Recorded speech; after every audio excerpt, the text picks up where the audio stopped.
Caste and politics. Howajiko.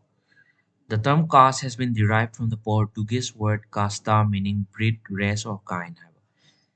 Sida hainingisi caste haiba word asi horokphamdi Portuguese word casta haibniko. Portuguese haidi Portugal haiba lam asidagi horokpa wahayni haini casta haise. Breed, race, kind. Breed haidi noi hana thenarmani dog breed hairaga hui makan makan laibudo. Adumaina race kind haisisu adugi concept tudaniko. Mije makan makan laidana. Sida example oina Asian laire, African laire, European laire makan makan laiba sumaina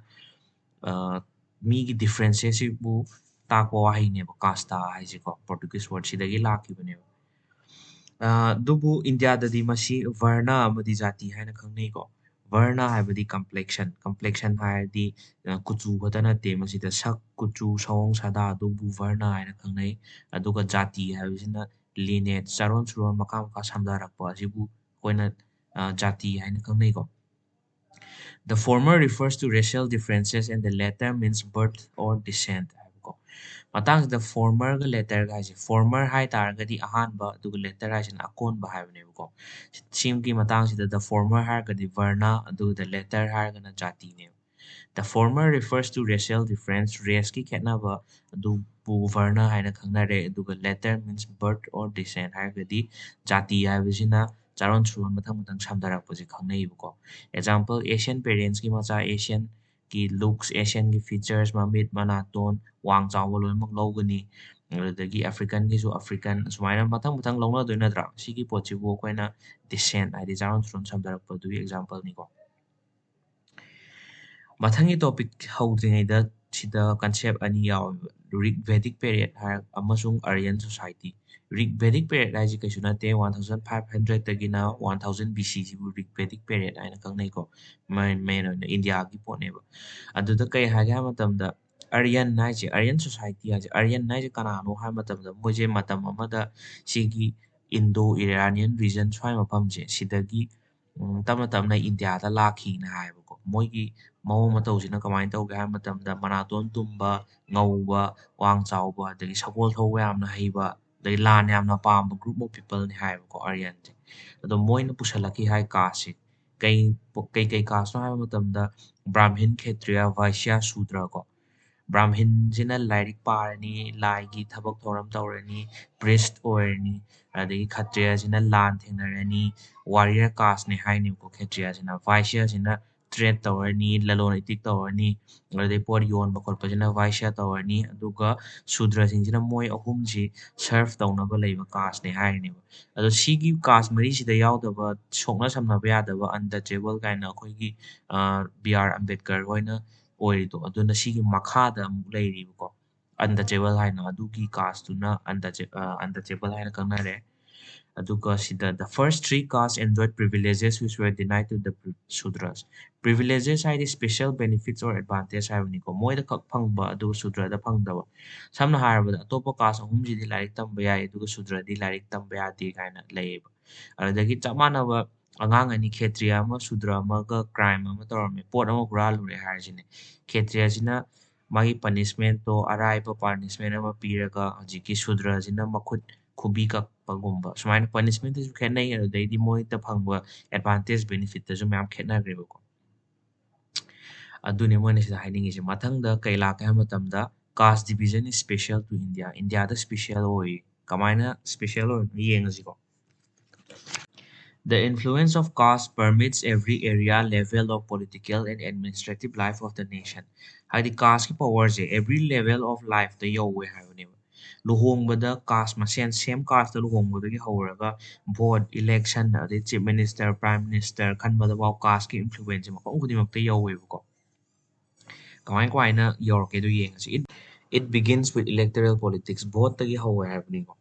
All parties, including the so-called secular parties, select their candidates for election with an eye on the caste composition of the constituencies concerned. Habidi sigi example sigi chart sigi for example constituency am lebo Patna hajalase Bihar na ko. My population je yema matam da 40% je Yadav caste oreba 20% Brahmin laire 10% Jat laire 30% je Muslim laire the political party kaina vote नत्र मोगी candidate से थागत lung दाय the कना थागत कनी सिदा ख्वाइदगी मसिंग याम ब यादब से सी खल्लगा ꯁꯤꯗꯒꯤ ꯀꯦꯟꯗꯤꯗꯦꯠ ꯑꯣꯏꯅ ꯊꯥꯒꯠꯅꯕ ꯍꯣꯠꯅꯩ ꯍꯥꯏꯕꯅꯤꯗ with an eye on the caste composition of the constituencies concerned ꯍꯥꯏꯗꯤ ꯀꯅꯥꯅ ꯃꯁꯤꯡ ꯌꯥꯝꯃꯤꯗꯣ ꯌꯦꯡꯉꯒ ꯃꯣꯏꯅ caste compositionꯁꯤ ꯀꯃꯥꯏꯅ ꯇꯧꯋꯤ ꯍꯥꯏꯕ ꯄꯣꯠꯁꯤ ꯌꯦꯡꯉꯒ ꯃꯣꯏꯅ ꯃꯣꯏꯒꯤ ꯀꯦꯟꯗꯤꯗꯦꯠꯇꯣ ꯊꯥꯒꯠꯂꯦ ꯍꯥꯏꯕꯀꯣ every party tries to select candidates from the numerically dominant caste in the electoral arena ꯒ꯭ꯌꯥꯟ ꯇꯥꯏꯀꯣ ꯃꯁꯤꯡ ꯍꯦꯟꯕ casteꯇꯣ ꯊꯥꯒꯠꯅꯕ ꯍꯣꯠꯅꯩ ꯍꯥꯏꯕꯅꯦꯕ In electoral campaigns, party leaders make open or disguised appeal to caste sentiments. Open or disguised, disguise ꯍꯥꯏꯗꯤ ꯑꯔꯣꯠꯄ hidden ꯑꯣꯏꯕꯗꯨꯅꯤꯀꯣ. Appeal ꯍꯥꯏꯁꯤꯅ request ꯍꯥꯏꯕꯀꯣ. ꯑꯗꯨꯒ caste sentiments ꯍꯥꯏꯗꯤ sentiment ꯍꯥꯏꯗꯤ feeling ꯅꯦꯕ. Open or disguised appeal to caste sentiments ꯍꯥꯏꯗꯤ ꯐꯣꯡꯅ ꯍꯥꯏꯗꯣꯛꯄ ꯌꯥꯗ꯭ꯔꯒꯁꯨ ꯁꯝꯅ ꯍꯥꯏꯔꯕꯗ example ꯑꯣꯏꯅꯀꯣ. ꯑꯩꯅ ꯚꯣꯠ ꯀꯥꯔꯗꯤ ꯑꯩꯈꯣꯏ ꯀꯥꯁꯀꯤ ꯃꯤ ꯂꯣꯏꯅ ꯊꯕꯛ ꯍꯥꯞꯀꯅꯤ ꯍꯥꯏꯖꯟꯕꯒꯨꯝꯕ ꯅꯠꯇ꯭ꯔꯒ ꯃꯤꯒꯤ ꯀꯥꯁꯀꯤ ꯁꯦꯟꯇꯤꯃꯦꯟꯇ ꯄ꯭ꯂꯦ ꯇꯧꯕ ꯍꯥꯏꯗꯤ ꯃꯣꯏꯒꯤ ꯐꯤꯂꯤꯡꯁꯇ ꯄ꯭ꯂꯦ ꯇꯧꯕ ꯍꯥꯏꯗꯤ ꯑꯦꯛꯖꯥꯝꯄꯜ ꯑꯩꯈꯣꯏꯒꯤ ꯀꯥꯁꯁꯤ ꯃꯇꯝ ꯑꯃꯗ ꯌꯥꯝꯅ ꯄꯥꯋꯔꯐꯨꯜ ꯑꯣꯏꯔꯝꯃꯤ ꯑꯗꯨꯕꯨ ꯁꯤꯒꯤ ꯀꯥꯁꯁꯦ ꯁꯨꯃꯥꯏꯅ ꯂꯥꯛꯄꯗꯒꯤ ꯑꯩꯈꯣꯏꯒꯤ ꯆꯥꯛꯊꯨꯡꯁꯦ ꯑꯩꯈꯣꯏ ꯌꯧꯗ꯭ꯔꯦ ꯑꯗꯨꯅ ꯑꯩꯅ ꯚꯣꯠ ꯀꯥꯔꯛ ꯇꯥꯔꯒꯗꯤ ꯅꯠꯇ꯭ꯔꯒ ꯑꯩꯈꯣꯏꯒꯤ ꯄꯥꯔꯇꯤꯅ ꯚꯣꯠ ꯀꯥꯔꯛ ꯇꯥꯔꯒꯗꯤ ꯑꯩꯈꯣꯏ ꯄꯥꯔꯇꯤꯁꯦ ꯁꯤ ꯇꯧꯅꯤꯕꯨ ꯍꯥꯏꯒꯦꯔꯥ ꯅꯠꯇ꯭ꯔꯒ ꯑꯩꯈꯣꯏꯒꯤ ꯀꯥꯁꯁꯦ ꯖꯦꯅꯔꯦꯜꯗ ꯂꯩꯔꯤꯁꯦ ꯑꯦꯁ ꯁꯤꯗ ꯑꯣ ꯕꯤ ꯁꯤꯗ ꯆꯟꯒꯗꯕꯅꯤ ꯑꯗꯨ ꯁꯤ ꯑꯩꯅ ꯄꯥꯋꯔ ꯄꯥꯏꯔꯛ ꯇꯥꯔꯒꯗꯤ ꯁꯤ ꯆꯟꯍꯟꯅꯤ ꯈꯣꯠꯍꯟꯅꯤ ꯀꯥꯏꯅ ꯐꯪꯗ꯭ꯔꯒꯁꯨ ꯍꯥꯏꯖꯜꯂꯒ ꯍꯥꯏꯇꯥꯔꯦꯅꯦ ꯁꯤꯒꯨꯝꯕ ꯑꯗꯨꯝ ꯃꯣꯏꯅꯁꯨ ꯇꯧꯋꯦꯕꯀꯣ ꯑꯦꯄꯤꯜ ꯇꯧꯋꯦꯕ among some castes casting of one's vote is thought to be like giving away one's daughter in marriage ꯃꯆꯥꯅꯨꯄꯤ ꯂꯨꯍꯣꯡꯕꯗ ꯄꯤꯕ ꯑꯗꯨꯃꯥꯏꯅ ꯈꯜꯂꯦ ꯃꯤ ꯃꯣꯏ ꯈꯔꯒꯤ ꯃꯔꯛꯇꯗꯤꯀꯣ there is an electoral maxim in Haryana maxim ꯍꯥꯏꯗꯤ ꯍꯥꯏꯅꯕꯗꯨꯅꯤꯀꯣ saying proverb ꯑꯗꯨꯒꯨꯝꯕꯅꯦ ꯂꯝꯒꯤ ꯁꯟ ꯃꯆꯤ ꯁꯥꯡꯉꯤ ꯀꯥꯏꯅ ꯍꯥꯏꯕꯒꯨꯝꯕ ꯁꯤꯒꯨꯝꯕ maxim ꯀꯧꯋꯦꯕ ꯀꯩ ꯍꯥꯏꯅꯩ ꯍꯥꯏꯕ ꯃꯇꯝꯗ जात की बेटी जात को जात की भोट जात को जात की भोटꯁꯦ जातꯇ ꯄꯤꯗꯧꯕꯩ ꯃꯔꯝꯁꯦ ꯀꯩꯒꯤꯅꯣ ꯍꯥꯏꯕ ꯃꯇꯝꯗ a जात gives his daughter in marriage to a जात जातꯇꯤ जातꯇ ꯂꯨꯍꯣꯡꯅꯤ जातꯇꯤ जातꯇ ꯚꯣꯠ ꯄꯤꯅꯤ ꯍꯥꯏꯕꯅꯤꯗ ꯌꯥꯝ ꯁꯝꯅ ꯍꯥꯏꯔꯕꯗꯀꯣ social differences ꯍꯥꯏꯗꯤ language ꯈꯦꯠꯅꯕ religion ꯈꯦꯠꯅꯕ race ꯈꯦꯠꯅꯕ ꯑꯗꯨ ꯃꯌꯥꯝꯗꯨꯕꯨ social differences ꯍꯥꯏꯅ ꯈꯪꯅꯩꯀꯣ ꯑꯗꯨꯗ political expression of social differences is possible and sometimes quite desirable in the democratic system ꯍꯥꯏꯕꯗꯤ ꯁꯤꯒꯤ social differences ꯃꯌꯥꯝꯁꯦ politically ꯎꯠꯊꯣꯛꯄꯁꯨ ꯑꯃꯨꯛ ꯗꯔꯀꯥꯔ ꯇꯥꯏ ꯑꯗꯨꯒ ꯑꯗꯨꯅꯁꯨ ꯍꯦꯟꯅ beneficial ꯑꯣꯏꯕ ꯃꯇꯥꯡꯁꯨ ꯌꯥꯎꯋꯦ ꯍꯥꯏꯕꯅꯦꯕ ꯁꯝꯅ ꯍꯥꯏꯔꯕꯗ minority group ꯑꯃ ꯂꯩꯔꯦ ꯃꯣꯏꯁꯦ language ꯑꯃ ꯉꯥꯡꯉꯦꯕꯀꯣ ꯃꯣꯏꯒꯤ ꯂꯦꯡꯒ꯭ꯋꯦꯖꯁꯦ ꯃꯨꯠꯈꯤꯗꯣꯔꯦ ꯍꯥꯏꯅ ꯃꯣꯏꯅ ꯄ꯭ꯔꯦꯁꯔ ꯒ꯭ꯔꯨꯞ ꯑꯃ ꯁꯦꯝꯃꯒ ꯁꯔꯀꯥꯔꯁꯦ ꯇꯛꯁꯜꯂꯒ ꯃꯣꯏꯒꯤ ꯁ꯭ꯀꯨꯜ ꯑꯃ ꯍꯥꯡꯗꯣꯛꯅꯕ ꯇꯧꯔꯦꯕ ꯁ꯭ꯀꯨꯜꯁꯦ ꯍꯥꯡꯗꯣꯛꯑꯕ ꯃꯇꯨꯡ ꯃꯣꯏꯒꯤ ꯂꯦꯡꯒ꯭ꯋꯦꯖꯁꯦ ꯃꯣꯏꯒꯤ ꯃꯔꯣꯟꯗ ꯇꯥꯛꯆꯗꯅ ꯑꯗꯩ ꯃꯣꯏꯒꯤ ꯂꯤꯇꯔꯦꯆꯔ ꯄꯨꯊꯣꯛꯇꯅ ꯋꯥꯔꯤ ꯄꯨꯊꯣꯛꯇꯅ ꯃꯣꯏꯒꯤ ꯄ꯭ꯔꯃꯣꯠ ꯇꯧꯅꯕ ꯍꯣꯠꯅꯔꯦꯕꯀꯣ ꯁꯤꯁꯨ ꯄꯣꯂꯤꯇꯤꯀꯦꯜ ꯑꯦꯛꯁꯄ꯭ꯔꯦꯁꯟꯅꯦꯕ ꯃꯣꯏꯒꯤ ꯗꯤꯐ꯭ꯔꯦꯟꯁꯦꯁꯇꯣ ꯁꯤꯒꯨꯝꯕ ꯃꯇꯥꯡꯗꯗꯤ ꯀꯥꯟꯅꯩꯕꯀꯣ ꯑꯗꯨꯒ all societies have some kind of social inequality and some form of division of labor ꯍꯥꯏꯗꯤ ꯁꯃꯥꯖꯀꯤ ꯃꯣꯏ ꯈꯦꯠꯅꯕ social inequality ꯍꯥꯏꯗꯤ ꯍꯧꯖꯤꯛꯀꯤ ꯈꯦꯠꯅꯕꯁꯤꯡꯗꯨꯒꯤ ꯃꯔꯛꯇ ꯁꯤꯁꯨ ꯁꯝꯅ ꯍꯥꯏꯔꯕꯗ rich poorꯕꯨ ꯑꯣꯏꯒꯦꯔꯥ urban ruralꯕꯨ ꯑꯣꯏꯒꯦꯔꯥ ꯊꯕꯛ ꯇꯧꯕ ꯇꯧꯗꯕꯕꯨ ꯑꯣꯏꯒꯦꯔꯥ ꯁꯨꯃꯥꯏꯅ social inequality ꯂꯣꯏꯅꯃꯛ ꯂꯩꯗ꯭ꯔꯥ ꯁꯃꯥꯖ ꯈꯨꯗꯤꯡꯃꯛ ꯂꯣꯏꯅꯃꯛ ꯁꯣꯁꯥꯏꯇꯤ ꯈꯨꯗꯤꯡꯃꯛ ꯑꯗꯣ and some form of division of labor ꯍꯥꯏꯗꯤ ꯊꯕꯛꯁꯦ ꯁꯤꯒꯤ ꯊꯕꯛꯁꯤꯅ ꯀꯅꯥꯅ ꯇꯧꯏ ꯍꯥꯏꯕ ꯄꯣꯠꯁꯦ ꯑꯗꯨꯝ ꯈꯔ ꯂꯩꯌꯦꯕꯀꯣ ꯃꯔꯨꯑꯣꯏꯅ ꯌꯥꯝꯅ ꯗꯤꯕꯂꯞ ꯑꯣꯏꯗ꯭ꯔꯤꯕ ꯁꯣꯁꯥꯏꯇꯤꯁꯤꯡꯗꯗꯤ ꯂꯩꯀꯣ ꯁꯨꯃꯥꯏꯅ occupations are passed on from one generation to another ꯊꯕꯛꯁꯤꯁꯨ ꯄꯦꯔꯦꯟꯁꯇꯒꯤ ꯆꯤꯜꯗ꯭ꯔꯦꯟꯗ ꯄꯥꯁ ꯇꯧꯊꯕꯁꯦ ꯑꯗꯨꯝ ꯇꯧꯋꯦꯕ ꯁꯝꯅ ꯍꯥꯏꯔꯕꯗ ꯐꯥꯔꯃꯔ ꯑꯣꯏꯔꯝꯕꯗꯒꯤ ꯃꯆꯥꯁꯨ ꯐꯥꯔꯃꯔ ꯑꯣꯏꯍꯧꯕ ꯁꯤꯒꯨꯝꯕ ꯍꯥꯏꯇꯥꯔꯦꯅꯦꯀꯣ ꯑꯗꯨꯒ caste system was based on exclusion of and discrimination against the outcast groups ꯍꯥꯏꯗꯤ caste systemꯁꯤꯗꯤ ꯏꯟꯊꯣꯛꯄꯅꯦꯕ exclusion ꯍꯥꯏꯗꯤ ꯏꯟꯊꯣꯛꯄꯅꯦꯕꯀꯣ and discrimination against the outcast group ꯃꯣꯏꯒꯤ caste ꯌꯥꯎꯗꯕ ꯅꯠꯇ꯭ꯔꯒ caste ꯑꯃꯅ ꯀꯩꯅꯣꯃ ꯇꯧꯕꯗ ꯁꯤꯗꯤ ꯅꯣꯏ caste ꯅ ꯇꯧꯒꯗꯕ ꯅꯠꯇꯦ ꯍꯥꯏꯅ ꯏꯟꯊꯣꯛꯄ ꯁꯤꯒꯨꯝꯕ ꯁꯤꯁꯇꯦꯝꯅꯦꯕ caste systemꯁꯤꯗꯤ ꯑꯗꯨꯒ the constitution of India prohibits any caste based discrimination caste ꯕꯦꯁ ꯇꯧꯔꯒ ꯃꯤꯉꯣꯟꯗ ꯅꯝꯊꯕ ꯈꯦꯠꯅꯕ ꯃꯤꯠꯌꯦꯡ ꯌꯦꯡꯕ ꯑꯝꯇ ꯌꯥꯗꯦꯀꯣ it has laid down the foundations of policies to reverse injustices of the caste system ꯍꯥꯏꯗꯤ ꯆꯍꯤ ꯂꯤꯁꯤꯡ kaya ꯇꯧꯔꯛꯑꯕ caste systemꯅ ꯊꯣꯛꯍꯟꯕ injustice ꯃꯌꯥꯝꯁꯦ ꯁꯤ ꯃꯌꯥꯝꯁꯦ ꯃꯣꯏꯅ reverse ꯇꯧꯅꯕ ꯍꯥꯏꯗꯤ ꯃꯅꯤꯡ ꯍꯟꯅꯕ ꯁꯦꯝꯗꯣꯛꯅꯕ ꯍꯥꯏꯅ ꯌꯥꯝ ꯍꯣꯠꯅꯩ ꯁꯝꯅ ꯍꯥꯏꯔꯕꯗ SC reservation ꯂꯩꯔꯤꯁꯦ ꯁꯦꯗꯨꯜ ꯀꯥꯁꯀꯤ ꯔꯤꯖꯔꯕꯦꯁꯟꯁꯦ ꯁꯤꯒꯤ ꯑꯁꯨꯛ ꯀꯨꯏꯅ ꯅꯝꯊꯔ ꯂꯩꯔꯛꯑꯕ ꯒ꯭ꯔꯨꯞ ꯑꯣꯐ ꯄꯤꯄꯜꯁꯦ ꯍꯧꯒꯠꯂꯛꯄꯁꯦ ꯃꯇꯣꯝꯇ ꯍꯣꯠꯅꯕꯗꯤ ꯌꯥꯝ ꯋꯥꯔꯅꯤ ꯍꯥꯏꯅ ꯍꯧꯖꯤꯛꯀꯤ ꯊꯕꯛ ꯅꯨꯡ ꯆꯪꯕꯗ ꯑꯣꯏꯒꯦꯔꯥ ꯑꯗꯨꯗꯒꯤ ꯕꯦꯅꯤꯐꯤꯠ ꯀꯩꯀꯩ ꯑꯇꯩ ꯑꯇꯩ ꯄꯤꯕ ꯌꯥꯕ ꯂꯩꯒꯦ ꯌꯦꯡꯉꯒ ꯄꯤꯔꯤꯅꯦꯕ ꯍꯥꯏꯗꯤ ꯀꯟꯁꯇꯤꯇ꯭ꯌꯨꯁꯟꯅ ꯁꯤꯒꯤ ꯄꯣꯠꯁꯤꯅꯤꯀꯣ foundation of policies to reverse injustices ꯍꯥꯏꯕꯗꯤ ꯑꯗꯨꯕꯨ ꯁꯤ ꯃꯌꯥꯝꯁꯤ ꯇꯧꯔꯁꯨ ꯍꯧꯖꯤꯛꯐꯥꯎ caste system has not disappear from India ꯏꯟꯗꯤꯌꯥꯗꯩ ꯃꯨꯠꯈꯤꯕ ꯀꯩꯝꯇ ꯂꯩꯇꯦ even now people most people marry within their own caste or tribe ꯃꯣꯏꯒꯤ ꯀꯥꯁ ꯅꯠꯇ꯭ꯔꯒ ꯇ꯭ꯔꯥꯏꯕ ꯃꯅꯨꯡꯗ ꯑꯗꯨꯝ ꯂꯨꯍꯣꯡꯅꯔꯤ untouchability despite constitutional prohibition still persist ꯑꯊꯥꯞ ꯑꯊꯥꯞꯄ ꯈꯨꯡꯒꯪꯗ ꯀꯩꯗ untouchabilityꯁꯦ ꯑꯗꯨꯝ ꯂꯩꯔꯤꯀꯣ ꯑꯗꯩ ꯃꯐꯝ ꯃꯐꯝꯁꯤꯡꯗꯁꯨ ꯌꯥꯝ ꯂꯩꯔꯤ ꯑꯗꯨꯝ those groups that could not get educational facilities lag behind ꯂꯥꯏꯔꯤꯛ ꯂꯥꯏꯁꯨ ꯐꯖꯅ ꯇꯝꯍꯧꯗꯕꯈꯩꯁꯦ ꯑꯗꯨꯝ ꯃꯅꯤꯡ hꯟꯊꯍꯧꯋꯦꯕ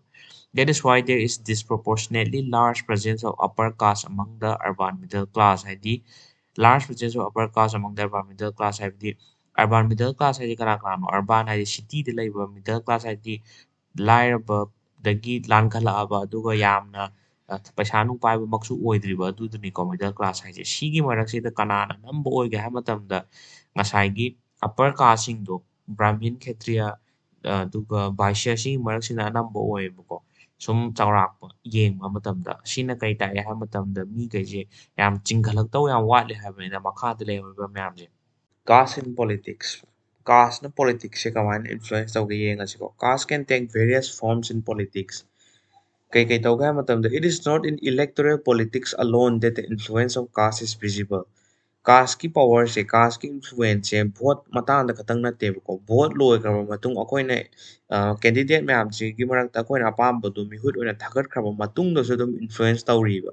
Example when a ministry is formed either in the state or at the center caste considerations are always kept in mind. Ministry ꯍꯥꯏꯗꯤ ꯀꯩꯅꯣ ꯁꯤꯗ ꯑꯩ ꯒ꯭ꯌꯥꯟ ꯇꯥꯅꯕ ꯈꯤꯇ ꯍꯥꯏꯐꯦꯠ ꯍꯥꯏꯔꯒꯦꯀꯣ ꯑꯩꯈꯣꯏ 60 MLAs ꯊꯥꯒꯠꯇ꯭ꯔꯥ ꯃꯅꯤꯄꯨꯔꯒꯤ ꯑꯩꯈꯣꯏꯒꯤ ꯂꯦꯖꯤꯁꯂꯦꯇꯤꯚ ꯑꯦꯁꯦꯝꯕ꯭ꯂꯤꯗ 60 MLAs ꯊꯥꯒꯠꯂꯤꯗꯅ ꯁꯤꯗ ꯑꯦꯛꯖꯥꯝꯄꯜ 40 ꯑꯃꯅ ꯔꯨꯂꯤꯡ MLAsꯅꯦ ꯈꯜꯂꯁꯤ 20 ꯑꯃꯅ ꯑꯣꯄꯣꯖꯤꯁꯟꯅꯦ ꯈꯜꯂꯁꯦꯕ 40 ꯔꯨꯂꯤꯡ MLAsꯁꯦ ꯂꯣꯏꯅꯃꯛ ꯍꯦꯛꯇ ꯃꯤꯅꯤꯁꯇꯔ ꯑꯣꯏꯒꯗꯧ ꯅꯠꯇꯦꯕ ꯃꯣꯏꯒꯤ ꯃꯔꯛꯇ ꯃꯤꯅꯤꯁꯇꯔꯗꯤ ꯈꯔ ꯈꯛꯅꯦꯕ 20 ꯃꯤꯅꯤꯁꯇꯔꯁ ꯍꯥꯏꯔꯁꯦꯕꯀꯣ ꯑꯦꯛꯖꯥꯝꯄꯜ ꯑꯣꯏꯅ ꯅꯣꯏ ꯇꯥꯔꯝꯃꯅꯤ ꯍꯣꯝ ꯃꯤꯅꯤꯁꯇꯔ ꯑꯗꯩ PWD minister health education minister ꯀꯥꯏꯅꯀꯣ ꯁꯤꯒꯨꯝꯕꯁꯤꯕꯨ ꯑꯩꯈꯣꯏꯅ ꯃꯤꯅꯤꯁꯇ꯭ꯔꯤ ꯍꯥꯏꯅ ꯈꯪꯅꯩꯀꯣ ꯑꯗꯨꯗ ꯀꯃꯥꯏꯅ ꯇꯧꯒꯦ ꯍꯥꯏꯕ ꯃꯇꯝꯗ when a ministry is formed either in the state or at the center caste considerations are always kept in mind ꯍꯥꯏꯗꯤ ꯃꯤꯅꯤꯁꯇ꯭ꯔꯤ ꯑꯃ ꯐꯣꯔꯝ ꯇꯧꯕꯗꯀꯣ ꯁꯤꯒꯤ ꯃꯤꯅꯤꯁꯇꯔꯁꯤꯡꯁꯦ ꯀꯃꯥꯏꯅ ꯀꯔꯝꯕ ꯀꯥꯁꯇꯒꯤ ꯀꯔꯝꯕ ꯔꯤꯖꯟꯗꯒꯤ ꯀꯔꯝꯕ ꯀꯩꯅꯣꯗꯒꯤ ꯇ꯭ꯔꯥꯏꯕꯇꯒꯤ ꯑꯣꯏꯍꯟꯗꯣꯏꯅꯣ ꯍꯥꯏꯕ ꯄꯣꯠꯁꯦ ꯑꯦꯚ꯭ꯔꯤ ꯆꯤꯐ ꯃꯤꯅꯤꯁꯇꯔ ꯅꯠꯇ꯭ꯔꯒ ꯑꯦꯚ꯭ꯔꯤ ꯄ꯭ꯔꯥꯏꯝ ꯃꯤꯅꯤꯁꯇꯔ ꯂꯣꯏꯅꯃꯛ ꯈꯜꯂꯦꯕ कमाई तो गहर मतमदा every chief minister tries to ensure that all the dominant castes in the state are adequately represented in his council of ministers. Council of ministers है इसी की ministry the या और इसी की बुनी को council of ministers है इसे उधर chief minister na hajiki dominant oiba achaw achaw casting si loina mo include tawna tawi magi minister singi marakta in Manipur also tribes and castes are represented in the formation of governments tribes su caste su ate caste su Manipur su represent tawna ko ne hamni ko si awangbo ni mai che Naga People's Front ki minister ne MLA ne ko ma so do my water resources minister oi ko haji example ne tribe include tawi haibagi mathangda political parties and candidates in elections make appeals to caste sentiment to get support. Sigi si explain to ko sida. Open or disguised appeals to caste sentiments sa waje. Sigi matang sida laigre. Mathang point number 3 na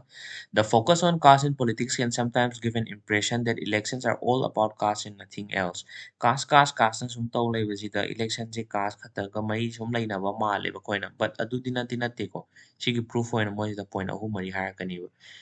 No parliamentary constituency in the country has a clear majority of one single caste. Single caste amagi clear majority oiba phom amta laiteba. Aina sida yada Brahmin jat Muslim kaina tawba sidi aina sum example oina lawe wani du sumaina laite ko. Percentage macha mix tawraga laibineba everywhere. Aduna kai tawga ha matamda every candidate needs to win the confidence of more than one caste and community to win election. Vote ka agi hai ta agadi community ama kak penal laga te gi lo mak sawan ba hai ba yaroi. Example na hadak ki koi MP election da ozabi mol na kari se samna hai Muslim sing yamna support awe hai ko. Adumaina community atai tai mayamna support awe sina hena ka ba je hele ba. Example oina. No party wins the votes of all the voters of a caste or community. Aduga samna habda yadap ama lepena yadap loinamak hajiki yadap tuda thadani habdi laiteba. Kaigino da hajiki voters singi maraktuda moigi educational level khetnaramba yai moigi rich and poor makan lairamba yai ade moina apamba khetnaramba yai aduna sigi yadap tuda hekta thadani haba fix oiba kasu laiteba. Next, some voters have more than one candidate from their caste, while many voters have no candidate from their own caste. Habdi, some have the Yadav ki ꯌꯥꯗꯕꯀꯤ ꯍꯧꯖꯤꯛꯀꯤ 40% ꯃꯔꯛꯇꯨꯗ BJP ꯅꯁꯨ ꯀꯪꯒ꯭ꯔꯦꯁꯅꯁꯨ ꯑꯗꯩ ꯑꯇꯩ ꯑꯇꯩ ꯄꯥꯔꯇꯤꯁꯤꯡꯅꯁꯨ candidate ꯃꯌꯥꯝ ꯊꯥꯒꯠꯂꯛꯄ ꯌꯥꯏꯑꯕ ꯑꯗꯨꯅ candidate ꯑꯃꯈꯛ ꯊꯣꯛꯂꯛꯀꯅꯤ ꯍꯥꯏꯕꯁꯨ ꯂꯩꯇꯦꯀꯣ ꯑꯗꯨꯒ ꯀꯦꯟꯗꯤꯗꯦꯠ ꯁꯨꯡꯊꯣꯛ ꯊꯣꯛꯂꯛꯇꯕꯁꯨ ꯌꯥꯏꯑꯕ ꯑꯦꯛꯖꯥꯝꯄꯜ ꯑꯣꯏꯅ many political parties may put up candidates from the same ꯁꯤꯁꯨ ꯍꯧꯖꯤꯛꯀꯤ explain ꯇꯧꯔꯦꯀꯣ the ruling party and the sitting MP or MLA frequently lose elections in our country ꯍꯧꯖꯤꯛ MLA ꯑꯣꯏꯔꯤꯕ MP ꯑꯣꯏꯔꯤꯕꯁꯦ ꯑꯗꯨꯝ ꯑꯣꯏꯔ ꯂꯩꯅꯤ ꯍꯥꯏꯕ ꯂꯩꯇꯦ ꯑꯗꯨꯝ ꯄꯣꯕꯁꯨ ꯑꯗꯨꯝ ꯌꯥꯎꯋꯦꯕ that could not have happened if all castes and communities were frozen in their political preferences ꯍꯥꯏꯗꯤ ꯃꯣꯏꯒꯤ political preferences ꯍꯥꯏꯗꯤ ꯁꯤꯗ ꯚꯣꯠ ꯊꯥꯗꯅꯤ ꯍꯥꯏꯕ ꯄꯣꯠꯁꯦ ꯑꯗꯨꯝ ꯐꯤꯛꯁ ꯑꯣꯏꯕ ꯅꯠꯇꯦꯕꯀꯣ ꯃꯤꯒꯤ opinion change ꯇꯧꯋꯤ situation change ꯇꯧꯋꯤ circumstances ꯃꯌꯥꯝ change ꯇꯧꯋꯤ ꯑꯗꯨꯅ ꯃꯣꯏꯒꯤ ꯚꯣꯠꯁꯨ change ꯇꯧꯔꯛꯀꯅꯤꯕ ꯃꯤꯒꯤ ꯚꯣꯠꯇꯨꯁꯨ ꯀꯣ ꯐꯤꯛꯁ ꯑꯣꯏꯕ ꯅꯠꯇꯦꯕ it is clear that voters have strong attachment to political parties people ꯌꯥꯝꯅ strong attachment ꯅꯠꯇ꯭ꯔꯒ strong love ꯂꯩꯕ ꯃꯤ ꯃꯌꯥꯝꯅ lay people within the same caste or community have different interests depending on their economic condition moigi economic condition hai ina khunba natra thabak tawba tawdaba example sida base tawraga mi gi interest makhan makhan layebako rich and poor men or women from the same caste often vote very differently lairaba ina khunba natraga nupa nupi haba potche moigi chamanaba caste ju jataga su moigi preference natraga moigi vote tu di makhan makhan da thade yamnida people's assessment of the performance of the government and the popularity rating of the leaders are often decisive in election results. ꯍꯥꯏꯗꯤ ꯃꯤꯅ ꯒꯚꯔꯟꯃꯦꯟꯠꯇꯨ ꯀꯌꯥꯝ ꯊꯕꯛ ꯇꯧꯋꯤ ꯇꯧꯗꯦ ꯅꯠꯇ꯭ꯔꯒ ꯂꯤꯗꯔꯗꯣ ꯀꯌꯥꯝ popular ꯑꯣꯏ ꯑꯣꯏꯗꯦ ꯍꯥꯏꯕꯁꯤꯅ ꯚꯣꯠꯀꯤ ꯔꯤꯖꯜꯠꯁꯦ ꯑꯗꯨꯗ ꯌꯥꯝꯅ ꯗꯤꯄꯦꯟ ꯇꯧꯒꯜꯂꯤ ꯍꯥꯏꯕꯀꯣ it is not a one-way relation between caste and politics one-way relation ꯍꯥꯏꯕꯗꯤ ꯑꯃꯈꯛꯇꯪ ꯅꯠꯇꯦꯕꯀꯣ ꯁꯥꯏꯠ ꯑꯃ ꯏꯟꯐ꯭ꯂꯨꯌꯦꯟꯁ ꯇꯧꯔꯤꯁꯦ ꯑꯃꯅ ꯑꯃꯗꯁꯨ ꯏꯟꯐ꯭ꯂꯨꯌꯦꯟꯁ ꯇꯧꯋꯦ ꯍꯥꯏꯕꯅꯤꯗ politics to influence caste system and caste identities by bringing them into the political arena ꯍꯥꯏꯗꯤ caste ꯈꯛ influence ꯇꯧꯕ ꯅꯠꯇꯦꯕꯀꯣ politics ꯅꯁꯨ caste ꯑꯃꯨꯛ influence ꯇꯧꯋꯦꯕ ꯀꯃꯥꯏꯅꯅꯣ ꯍꯥꯏꯕ ꯃꯇꯝꯗ caste system and caste identities by bringing them into the political arena thus it is not politics that get caste ridden it is caste that gets politicized ꯍꯥꯏꯅꯁꯨ ꯍꯥꯏꯅꯩꯀꯣ politics ꯁꯤꯗ caste ridden ꯑꯣꯏꯔꯛꯄ ꯅꯠꯇꯦ caste ꯍꯥꯏꯕ ꯄꯣꯠꯁꯦ politics ꯗ ꯄꯨꯁꯜꯂꯛꯄꯅꯦ ꯍꯥꯏꯕꯅꯦ ꯃꯣꯏ ꯍꯥꯏꯁꯤꯀꯣ it takes several forms ꯀꯃꯥꯏ ꯇꯧꯋꯤ ꯌꯦꯡꯁꯤ each caste tries to become bigger by incorporating its neighboring caste or subcaste which were excluded earlier from it incorporate ꯇꯧꯕ ꯍꯥꯏꯗꯤ ꯄꯨꯟꯓꯜꯂꯛꯄ ꯍꯥꯞꯆꯜꯂꯛꯄ ꯍꯥꯏꯕꯅꯤꯀꯣ ꯍꯥꯟꯅ ꯏꯟꯊꯣꯛꯑꯝ ꯇꯥꯔꯒꯁꯨ ꯍꯧꯖꯤꯛꯇꯤ ꯚꯣꯠ ꯍꯥꯏꯁꯤꯗꯤ ꯃꯤ ꯃꯁꯤꯡ ꯍꯦꯟꯕ ꯑꯗꯨꯝ ꯀꯥꯗꯣꯏ ꯅꯠꯇ꯭ꯔꯥ ꯑꯗꯨꯅ ꯍꯥꯟꯅ ꯏꯟꯊꯣꯛꯑꯝ ꯇꯥꯔꯒꯁꯨ ꯍꯧꯖꯤꯛꯇꯤ ꯄꯨꯟꯓꯜꯂꯛꯅꯕ ꯇꯧꯔꯦꯕ ꯒ꯭ꯌꯥꯟ ꯇꯥꯕ꯭ꯔꯥ various caste groups are required to enter into a coalition with other castes or communities for dialogue and negotiation ꯍꯥꯏꯗꯤ coalition ꯍꯥꯏꯗꯤ friendship ꯀꯤ ꯇꯥꯏꯞꯇꯅꯦ ꯍꯥꯏꯗꯤ caste group ꯑꯩꯈꯣꯏ ꯇꯣꯉꯥꯟ ꯇꯣꯉꯥꯟꯅ ꯂꯩꯅꯤ ꯍꯥꯏꯅ fix ꯑꯣꯏꯅ ꯂꯩꯕ ꯌꯥꯗ꯭ꯔꯦꯕꯀꯣ new kinds of caste groups have come up in the political arena like backward and forward caste groups ꯍꯥꯏꯗꯤ other backward class OBC ꯀꯥꯏꯅ ꯇꯥꯔꯝꯃꯅꯤ ꯑꯗꯨꯗꯒꯤ ꯃꯈꯜ ꯃꯈꯜ ꯂꯩꯈ꯭ꯔꯦ EWS ꯀꯥꯏꯅ ꯂꯩꯗꯅ ꯑꯁꯨꯃꯥꯏꯅ caste groups ꯃꯈꯜ form ꯇꯧꯔꯛꯑꯦꯕ thus caste plays different kind of roles in politics ꯑꯗꯨꯅ caste ꯅ politics ꯗ play ꯇꯧꯔꯤꯕ roles ꯌꯥꯝ ꯌꯥꯝꯃꯤ ꯑꯗꯨꯒ side ꯑꯃꯈꯛꯇꯪꯅ influence ꯇꯧꯕ ꯅꯠꯇꯦ ꯑꯅꯤꯃꯛ influence ꯇꯧꯅꯩꯅꯤ ꯍꯥꯏꯕꯅꯤꯗ the primary function of caste politics has been to transfer authority from the higher to the lower and middle caste the primary function ꯍꯥꯏꯗꯤ main ꯑꯣꯏꯕ function ꯗꯨꯅꯤꯀꯣ caste politics ꯅ ꯇꯧꯔꯤꯁꯦ transfer authority from higher to lower and middle caste ꯍꯥꯏꯗꯤ transfer power ꯇꯧꯕꯗꯨꯅꯦꯕ ꯑꯍꯥꯟꯕꯗ Brahmin ꯈꯦꯇ꯭ꯔꯤꯅ ꯄꯥꯏꯔꯝꯕ ꯄꯋꯔꯗꯣ ꯃꯈꯥ ꯇꯥꯕ ꯀꯥꯁꯁꯤꯡꯗ ꯁꯨꯝ ꯁꯟꯗꯣꯔꯛꯄꯗꯨꯅꯦꯕꯀꯣ ꯀꯥꯁ ꯄꯣꯂꯤꯇꯤꯛꯁꯅ ꯇꯧꯋꯦ ꯍꯥꯏꯁꯦ ꯁꯤ ꯀꯃꯥꯏꯅ ꯍꯥꯏꯔꯤꯅꯣ ꯍꯥꯏꯕ ꯃꯇꯝꯗ ꯍꯥꯟꯅꯗꯤ ꯕ꯭ꯔꯥꯍꯃꯤꯟ ꯈꯦꯇ꯭ꯔꯤꯌꯥꯁꯤꯅꯦꯕ ꯃꯦꯟ ꯑꯣꯏꯅ ꯄꯋꯔ ꯄꯥꯏꯔꯝꯃꯤꯁꯦ ꯂꯥꯟꯒꯤ ꯃꯇꯥꯡꯗ ꯑꯣꯏꯒꯦꯔꯥ ꯂꯥꯏ ꯇꯤꯟꯒꯤ ꯃꯇꯥꯡꯗ ꯑꯣꯏꯒꯦꯔꯥ ꯃꯣꯏꯅ ꯄꯋꯔꯁꯤ ꯃꯦꯟ ꯑꯣꯏꯅ ꯄꯥꯏꯔꯅꯤꯗꯅ ꯑꯗꯨꯕꯨ ꯃꯁꯤꯡꯗ ꯌꯦꯡꯅ ꯇꯥꯔꯒꯗꯤ ꯃꯈꯥ ꯇꯥꯕ ꯀꯥꯁ ꯄꯥꯏꯁ꯭ꯌꯥ ꯁꯨꯗ꯭ꯔ ꯑꯗꯨꯗꯒꯤ ꯑꯟꯇꯆꯦꯕꯜꯁꯤꯡꯅ ꯃꯁꯤꯡꯗꯤ ꯚꯥꯔꯤ ꯍꯦꯜꯂꯤꯅꯦꯕ ꯑꯗꯨꯕꯨ ꯍꯧꯖꯤꯛꯀꯤ ꯏꯟꯗꯤꯌꯥꯗ ꯆꯠꯅꯔꯤꯕ ꯗꯦꯃꯣꯀ꯭ꯔꯦꯁꯤꯁꯤꯗꯤ ꯀꯩꯅꯣ ꯍꯥꯏꯕ ꯃꯇꯝꯗ ꯃꯁꯤꯡꯗ ꯆꯠꯄ ꯗꯦꯃꯣꯀ꯭ꯔꯦꯁꯤꯅꯦꯕ ꯅꯝꯕꯔ ꯒꯦꯝꯅꯦꯕ ꯏꯂꯦꯛꯁꯟ ꯇꯧꯕꯁꯤꯁꯨ ꯅꯝꯕꯔ ꯒꯦꯝ ꯅꯠꯇ꯭ꯔꯥ ꯚꯣꯠꯁꯤ ꯃꯤ ꯑꯃꯅ ꯍꯦꯟꯕꯗ ꯀꯥꯗꯣꯏ ꯅꯠꯇ꯭ꯔꯥ ꯑꯗꯨꯅ ꯀꯃꯥꯏꯅ ꯇꯧꯒꯦ ꯍꯥꯏꯕ ꯃꯇꯝꯗ इलेक्शन मतमददी हजिकी हाना काबा पावर सुपाई पाइबा ngमरोइदबा कास्ट की मीजे वोट इलेक्शन ददी हजिकी मोगी कास्ट की मीसिंगना सपोर्ट तौबो होइगेरा political party अचौ चौसिंगना सपोर्ट तौबो होइगेरा मोजे वोट काखलेबा अदुइ तारगदी पावर सुपाई पाइबा पुलसी की पाइबा फंगरोइदबा कास्ट की मीसिंगदो कास्ट politics तौबदगी मोय पावर पाइराबा हाइदि ब्राह्मण क्षेत्रीय खक पाइनि हाबा लेरक्त्रेबा हजिकती अदुना कास्ट की cast in politics ina tauba role do aduiduni ko masida haining je transfer authority habdi Caste is playing a progressive role in modernizing Indian society. Progressive ꯍꯥꯏꯗꯤ modern ꯑꯣꯟꯊꯣꯔꯛꯄꯁꯤꯕꯨ progressive ꯑꯣꯏꯕ ꯀꯧꯏꯀꯣ. ꯑꯗꯨꯅ ꯍꯥꯟꯅꯒꯤ ꯃꯃꯥꯡꯒꯤ ꯁꯦꯟꯇꯦꯟꯁꯇ ꯑꯦꯛꯁꯄ꯭ꯂꯦꯟ ꯇꯧꯈꯤꯕ ꯄꯣꯏꯟꯠꯇꯣ ꯑꯗꯨꯗꯣ ꯆꯞ ꯃꯥꯟꯅꯩ ꯁꯤꯗꯁꯨ modern ꯑꯣꯟꯊꯣꯔꯛꯑꯦ ꯍꯥꯏꯕꯅꯤ. ꯑꯗꯨꯗ casteism has become a means of leveling the old order of inequality and uplifting the downtrodden sections of society. Leveling ꯍꯥꯏꯗꯤ ꯆꯥꯡ ꯃꯥꯟꯅꯍꯟꯕꯗꯨꯅꯦꯕꯀꯣ. ꯍꯥꯟꯅ ꯕ꯭ꯔꯥꯍꯃꯤꯟ ꯈꯦꯇ꯭ꯔꯤꯌꯥ ꯈꯛꯅ ꯅꯨꯡꯉꯥꯏꯅꯤ ꯑꯗꯨꯒ ꯑꯇꯩꯈꯩꯅ ꯃꯣꯏ ꯁꯦꯕꯥ ꯇꯧꯅꯕ ꯊꯝꯅꯕꯒꯤ ꯇꯥꯏꯞꯇ ꯂꯩꯔꯝꯕ ꯁꯤꯁꯇꯦꯝꯗꯣ ꯑꯗꯨꯗꯣ ꯇꯞꯅ ꯇꯞꯅ ꯁꯦꯝꯗꯣꯔꯛꯑꯦ ꯍꯥꯏꯕꯅꯤꯅ ꯇꯞꯅ ꯇꯞꯅ ꯆꯥꯡ ꯃꯥꯟꯅꯕ ꯁꯣꯁꯥꯏꯇꯤ ꯑꯃ ꯑꯣꯏꯅꯕ ꯍꯣꯠꯅꯔꯛꯑꯦ ꯍꯥꯏꯕ. ꯁꯤꯗꯁꯨ ꯀꯥꯁꯀꯤ ꯔꯣꯜꯁꯦ ꯆꯥꯎꯋꯦꯕ. ꯍꯥꯏꯗꯤ ꯄꯣꯂꯤꯇꯤꯛꯁꯀꯤ ꯔꯣꯜꯁꯦ ꯆꯥꯎꯋꯦꯕ. ꯒ꯭ꯌꯥꯟ ꯇꯥꯏꯀꯣ? This process is known as Sanskritization. ꯁꯤ Sanskritization ꯀꯧꯏ.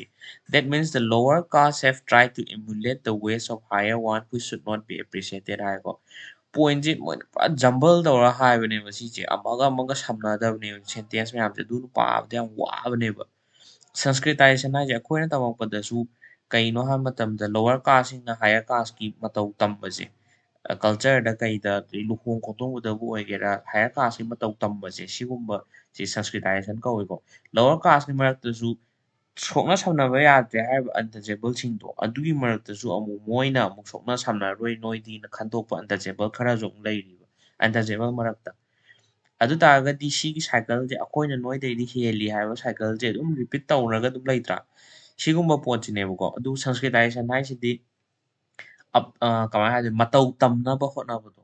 ꯑꯗꯨ emulate ꯍꯥꯏꯗꯤ ꯌꯥꯝ ꯁꯝꯅ ꯍꯥꯏꯔꯕꯗ ꯃꯇꯧ ꯇꯝꯕ ꯍꯥꯏꯕꯅꯤ. ꯑꯗꯨ lower classꯅ lower casteꯅ ꯍꯧꯖꯤꯛꯀꯤ upper casteꯁꯤꯡꯒꯤ ꯂꯨꯍꯣꯡꯕꯩ ꯃꯑꯣꯡꯕꯨ ꯑꯣꯏꯒꯦꯔꯥ ꯆꯥꯛꯆꯥ ꯌꯨꯊꯛꯄꯨ ꯑꯣꯏꯒꯦꯔꯥ ꯃꯇꯧ ꯇꯝꯕ ꯑꯗꯨꯕꯨ Sanskritization ꯍꯥꯏꯅ ꯈꯪꯅꯩꯕꯀꯣ. ꯁꯝꯅ ꯍꯥꯏꯔꯕꯗ ꯈꯨꯠꯅ ꯆꯥꯕꯁꯦ lower casteꯀꯤ ꯄꯣꯠꯅꯦꯅ ꯍꯥꯏꯔꯛ ꯇꯥꯔꯒꯗꯤ upper casteꯈꯩꯁꯤꯅ spoon fork ꯑꯗꯨꯗꯩꯗꯤ ꯑꯗꯨꯃꯥꯏꯅ ꯇꯧꯔ ꯆꯥꯔꯦꯅ ꯈꯜꯂꯁꯦꯕ. ꯑꯗꯨꯒ ꯍꯧꯖꯤꯛꯀꯤ lower casteꯁꯤꯅ ꯃꯇꯧ ꯇꯝꯃꯛꯑꯕ ꯑꯗꯨꯒꯤ ꯀꯜꯆꯔꯗꯣ.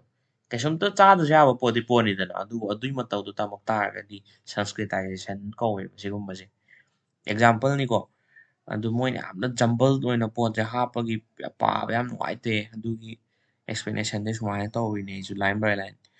Because caste division may lead to tensions, conflict and even violence. ꯁꯤꯒꯤ ꯂꯥꯏꯟꯁꯤꯅ ꯀꯗꯥꯏꯗꯒꯤ ꯂꯥꯛꯏꯅꯣ ꯈꯪꯗꯦꯕ. ꯇꯦꯟꯁꯟ, conflict and violence ꯊꯣꯛꯍꯟꯕ ꯌꯥꯏ caste divisionꯁꯤꯅ. ꯑꯗꯨꯅꯤ ꯍꯧꯖꯤꯛꯐꯥꯎ ꯁꯤꯐꯥꯎ ꯂꯩꯔꯦ.